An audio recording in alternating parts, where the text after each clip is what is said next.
இரட்டை இலை சின்னத்தை பாதுகாத்துக் கொள்ளவும் அமலாக்கத்துறை நடவடிக்கையிலிருந்து தப்பித்துக் கொள்ளவுமே எடப்பாடி பழனிசாமி பாஜகவுடன் கூட்டணி வைத்துள்ளதாக திமுக மாநில மாணவர் அணி செயலாளர் ராஜீவ்காந்தி விமர்சித்துள்ளார்.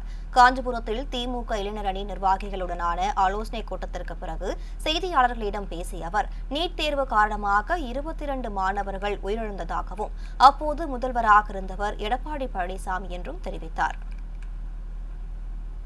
நீட் என்ற ஒரு கொடுந்தேர்வை தமிழ்நாட்டுக்குள் புகுத்தி தமிழ்நாடு மாணவர்களை தற்கொலைக்கு காரணமாக அமைந்த எடப்பாடி பழனிசாமியும் அமித்ஷாவும் கூட்டணி வைத்துக் கொண்டு ஒரு கள்ள கபட நாடகத்தை மீண்டும் மீண்டும் எடப்பாடி அவர்கள் தமிழ்நாட்டு வீதிகளிலே பேசிக்கொண்டே இருக்கிறார். தன்னுடைய பதவி சுகத்திற்காக, தன்னுடைய முதலமைச்சர் பதவி சுகத்திற்காக, OPS, EPS, TTV சண்டைக்காக இரட்டை இலையை எப்படியாவது பாதுகாத்துக் கொள்ள வேண்டும், கடந்த ஆட்சியில் தான் கொள்ளையடித்த பணத்தை ED, இன்கம் டாக்ஸ் போன்ற நிறுவனங்களிலிருந்து பாதுகாத்துக் கொள்ள வேண்டும் என்பதற்காக கொள்கையெல்லாம் அடைமானம் விட்டு, கொள்கையெல்லாம் காற்றில் பறக்க விட்டு அமித்ஷாவோடு கூட்டணி வைத்திருக்கிற இந்த எடப்பாடி பழனிசாமி அவர்கள் ஒரு போலி நாடகத்தை எல்லா மாவட்ட தலைநகரும் நடத்தியிருக்கிறார்.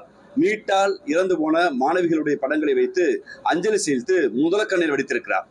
மிஸ்டர் எடப்பாடி பழனிசாமிக்கு தெரிந்திருக்க வேண்டும், இறந்து போன 22 அந்த பச்சிளம் குழந்தைகளும் எடப்பாடி பழனிசாமி ஆண்ட காலத்தில் இறந்து போனவர்கள். எடப்பாடி பழனிசாமியுடைய கூட்டணியுடைய அவருடைய எஜமானாக இருக்கிற மோடி, அமித்ஷாவால் கொண்டு வரப்பட்ட நீட் தேர்வு எங்களுக்கு புரியவில்லை. எங்களால் அதில் மாநில பாடத்திட்டத்தில் சமச்சீரில் படித்த எங்களால் பள்ளி பாடத்திட்டத்தில் எங்கள் பாடத்திட்டத்திலிருந்து கேள்வி கேட்கப்படாததால் அதில் வெற்றி பெற முடியவில்லை. நீட்டை நீக்குங்கள் என்று மோடி எதிர்த்தும் எடப்பாடி எதிர்த்தும் தற்கொலை செய்து கொண்ட அந்த மாணவர்களை படத்தை வைத்துக் கொண்டு பிண அரசியலை செய்கிற வேலையை எடப்பாடி என்கிற இந்த தமிழ்நாட்டில் இருக்கக்கூடிய அரசியலே புரியாத, அரசியலே தெரியாத, தன் பிழைப்புக்காக மட்டுமே நாடு நடத்துகிற எடப்பாடியுடைய நயவஞ்சக செயலை தமிழ்நாடு முழுக்க கழகத்துடைய இளைஞரணியும் மாணவனையும் அம்பலப்படுத்திய வேலையை செய்யும்.